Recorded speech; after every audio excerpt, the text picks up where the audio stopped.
We live in an age of endless connection. Yet behind closed doors, millions of couples feel emotionally and physically miles apart. You love your partner, but something's missing. The spark feels dull, the desire quieter than it used to be. You tell yourself it's stress or time or just getting older, but deep down, you wonder, what happened to us? Today, a sex psychologist reveals a truth we rarely talk about. It might just change how you see love forever. It doesn't happen overnight. It's slow, subtle, invisible. At first, it's just tiredness, a skip date night, a late bedtime, a phone between you. Then, it becomes the norm. You tell yourself it's life. Work, kids, stress. But deep down, you feel it. That quiet gap between what you want and what you actually feel. And that gap grows. The truth is, modern life is draining our desire. Not because we've lost attraction, but because we've lost energy.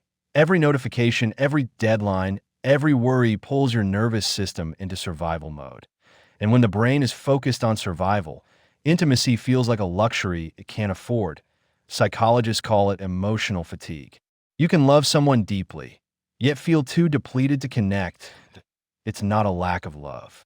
It's a lack of space. Think about it. When was the last time you felt truly rested? When did you last touch without distraction, look without rush, breathe without noise? We've replaced stillness with stimulation, connection with convenience.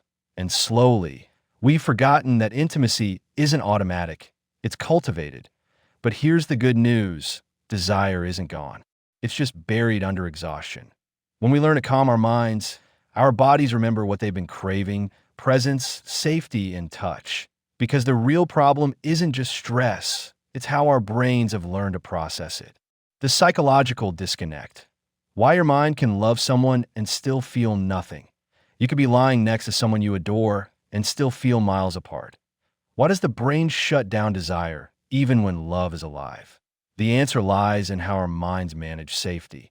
Desire can only exist when we feel calm. But most of us live in constant alert, the body tense, the mind racing. When your brain is flooded with anxiety or performance pressure, it prioritizes protection over pleasure. It says, stay safe, not close. So even when your heart wants connection, your body resists it. You might think, what's wrong with me? But the truth is, nothing is wrong. Your brain just doesn't feel safe enough to relax. And here's where it gets deeper. Many people carry hidden fears from rejection, criticism, or shame. Those memories live quietly in the nervous system. When intimacy begins, the mind whispers, remember last time? Suddenly, you're not in the moment anymore. You're in defense mode. This is the psychological disconnect, the brain's way of protecting you from pain, even if that protection costs you closeness. But healing starts with awareness. When you notice your body tightening, your thoughts drifting, your emotions shutting down, pause. Take a breath. Say, I'm safe. Remind your brain that connection isn't danger, it's nourishment. Because when safety returns, desire follows. And the biggest threat to that safety? The quiet shame we carry about our bodies. The hidden impact of shame and body image. That we live in a world that tells us our worth depends on how we look. Perfect skin, flat stomachs, filtered smiles. But behind the screen, real humans struggle, comparing, doubting, apologizing for their own skin. And that quiet shame kills intimacy faster than almost anything else. Because when you don't feel beautiful, it's hard to let someone see you. You might avoid touch, dim the lights, hide behind routine. You don't mean to disconnect. You're just trying to protect yourself. Psychologists call this body shame conditioning. It teaches us that love must be earned through perfection. But here's the paradox. The more you chase perfection, the further you move from authenticity, the very thing that makes you attractive in the first place. Desire isn't about being flawless. It's about being free. When you stop treating your body like a project and start honoring it as a living story, something shifts. You begin to move differently. Breathe deeper. You let touch mean something again. Because the truth is, your partner doesn't fall in love with your shape. They fall in love with your energy, and that energy becomes magnetic when you stop being at war with yourself. Maybe the key isn't changing your body. It's changing your relationship with it. And that brings us to a powerful reframe, one that might just challenge everything we've been told about attraction. Why fat can actually be we've been conditioned to believe that thin equals sexy, but biology, psychology, and real human connection tell a different story. According to sex psychologists, what truly attracts people isn't size, it's signal.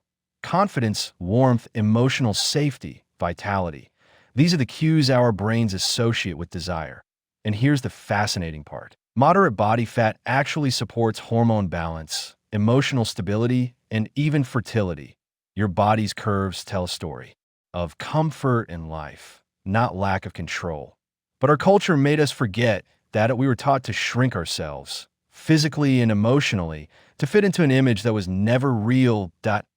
What happens when someone embraces their softness instead of hiding it? They radiate confidence. They feel at home in their body. And that feeling is contagious because nothing is sexier than authenticity. When you move, laugh, or speak from a place of self-acceptance, your energy tells the world, I belong here.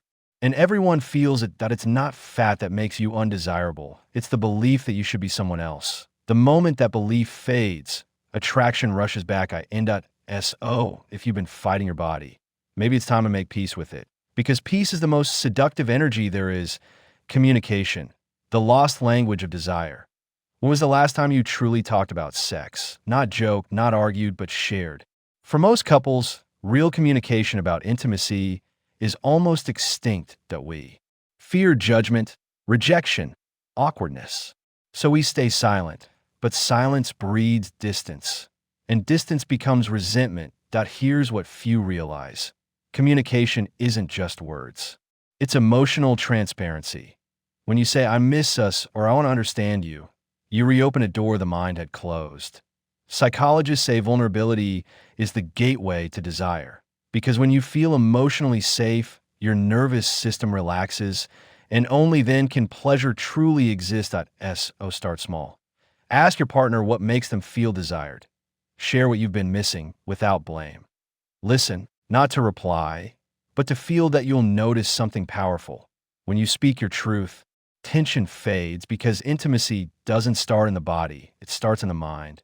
And when the mind feels heard, the body follows. Reclaiming desire through mindfulness. Feel desire again, we must first learn to slow down. Because when your mind is racing, your body can't listen. Mindfulness isn't just meditation, it's attention. It's the art of being fully present with what's happening right now. When you touch your partner consciously, when you breathe slowly together, when you look without rushing, your body begins to remember that remembers safety. It remembers trust. Science shows mindfulness reduces cortisol and increases oxytocin, the bonding hormone. That's why people who practice awareness often experience deeper, more fulfilling intimacy. Try this. Instead of trying to perform, focus on sensation, the warmth of touch, the rhythm of breath, the silence between words. Every mindful moment tells your nervous system, I'm safe. I can let go. And that's when real connection happens. Not forced, not faked, but felt. Because the path to intimacy is the same as the path to peace. Both begin with presence. Maybe sexy isn't a look. Maybe it's a state of mind. Real sexiness is confidence without arrogance. It's self-acceptance without apology. It's being comfortable enough to say, this is me, and I'm enough. When we redefine sexy this way, everything changes. That we stop chasing validation and start creating connection. That we stop comparing and start feeling. The truth is, attraction isn't about appearance. It's about energy, and energy comes from peace, from gratitude, from being fully alive in your own story. Take this as a reminder. You are already worthy of desire. Not when you lose weight. Not when you fix yourself, right now. As you are. Because sexiness isn't something you earn. It's something if this opens something inside you. Know this. You're not alone. That we're all learning to reconnect, to love deeper, to live freer, to feel again. Subscribe. Share your story below, and let's keep growing. One brave, honest conversation at a time.